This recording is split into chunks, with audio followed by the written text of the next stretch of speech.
안녕하세요. 최부식 노즈립성외과 최부식 원장입니다.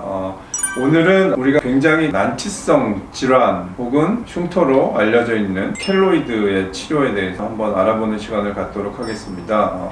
저희 병원은 사실은 미용 성형보다는 약간 재건 성형의 케이스들이 많이 있고, 그래서 흉터 성형 환자들도 상당히 많이 오는데요. 이 흉터 성형에서도 치료가 상당히 까다로운 영역이 켈로이드 치료라고 말씀드릴 수 있겠습니다. 그럼 켈로이드가 뭔지 말씀드리면, 일단 켈로이드와 비후성 반응 이 두 가지를 조금은 구분해야 되는데, 켈로이드는 보신 분들이 많이 알겠지만 조직 자체가 굉장히 딱딱해지고 커지는 그러면서 또 튀어나오는 양상을 보이고 있고요. 비후성 반응과 큰 차이가 있다면, 비후성 반응도 상처가 나거나 수술 부위가 튀어오르면서 붉어지는 그런 양상을 띠지만, 이 비후성 반응은 커지지 않고 상처가 나거나 수술했던 그 부위에서만 그런 현상이 나타난 것에 반해서, 이 켈로이드는 처음에 그 원발점 시작됐던 부위보다 조직이 더 커지는 그런 양상을 띠게 됩니다. 그러면 이 켈로이드 어느 부위에 많이 생기는가 또 잠깐 짚어보면, 켈로이드는 보통 피부가 많이 팽창하는 부분, 그래서 어깨 부분이 가장 대표적이라서 우리가 어렸을 때 여기에 주사 맞은 부위가 볼록하게 튀어오르는 가장 전형적인 양상이고요. 그 외에도 이 가슴과 같이 이 피부가 바깥쪽으로 팽창하는 부분도 많이 생기고, 아니면 턱의 옆면, 피부가 팽창해서 피부에 여유가 없는 부분에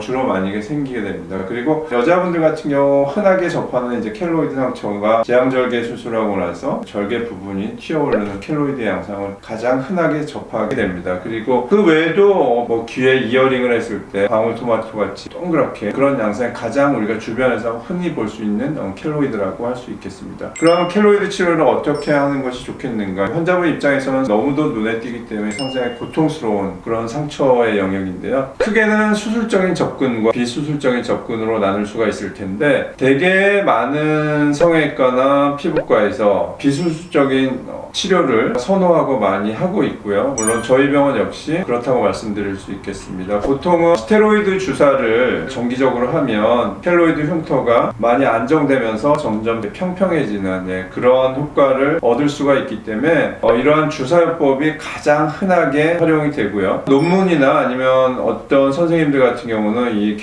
스테로이드에다가 또한 5FU라고 하는, 이거는 항암제인데요. 이 약제를 적절한 비율로 혼합해서 주사로 사용하면 더욱더 효과가 좋다. 그래서 이런 보고들도 전 세계적으로 논문으로도 되어 있고, 실제로 그렇게 주사요법을 시행하고 있는 선생님들도 계십니다. 그런데 이런 주사요법의 문제는 간단하긴 하지만, 일단 주기적으로 주사를 맞아야 되고, 그리고 주기적으로 맞다 보면 안정화돼서 다시 튀어오르지 않거나 그런 경우도 있기는 있습니다만, 몇 번을 맞아야 되는지 이거에 대해서 시술을 하는 닥터도 정확히 알 수가 없는 것이고요. 그거는 상처의 변화 과정을 보면서 결정해야 되는 부분이라는 문제가 있습니다. 그리고 켈로이드 자체가 너무 큰 경우에는 이 주사요법이 얼마나 효과가 있을 것인가, 효과에 대한 반대 의견도 있는 것이 사실이고요. 그래서 한 측면에서는 수술적인 요법도 과감하게 시행하는 분들도 계십니다. 그리고 비수술적인 요법 중에서 이러한 주사요법 말고,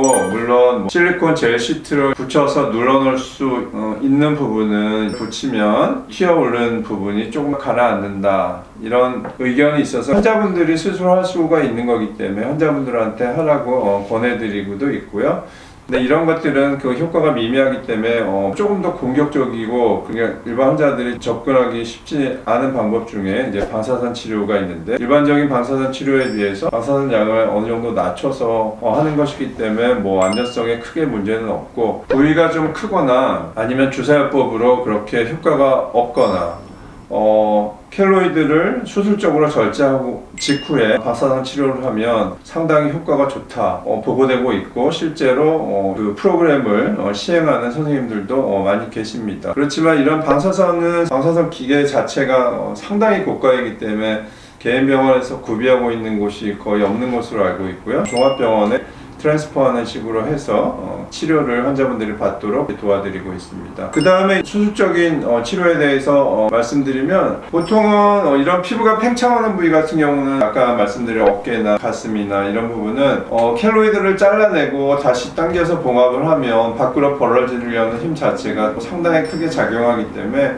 똑같이 흉터가 튀어오르거나 오히려 더 커질 수도 있습니다. 그렇지만 켈로이드 자체가 부위가 넓거나 그런 경우에는 그거를 주사요법이나 다른 부분으로 해결하기는 쉽지 않기 때문에 수술적인 요법을 선행하고 수술을 한 직후에 방사선 요법을 병행하면 보다 좋은 결과를 얻을 수가 있습니다. 그래서 정리해서 말씀드리면 이 켈로이드는 워낙 눈에 많이 띄는 그런 상처라서 켈로이드가 생긴 환자분들 같은 경우는 상당히 고통스러워 하시는 상처라고 말씀드릴 수 있고요. 수술적 다른 방법으로 깔끔하게 치유되는 그런 상처가 아니라는 그런 문제도 안고 있습니다. 그렇기 때문에 환자분의 상태에 맞게 비수술적인 요법이나 아니면 수술적인 요법 이 두 가지를 적절히 병행해서 최대한 켈로이드를 없애서 환자분들이 켈로이드 때문에 스트레스 받지 않고 생활하실 수 있게 하는 것이 가장 중요하다고 생각하고, 켈로이드 자체 때문에 고민하시는 분들이 계시다면 병원에 한번 상담을 나오셔서 해결책들을 한번 찾아보시기를 권해드리고 싶습니다.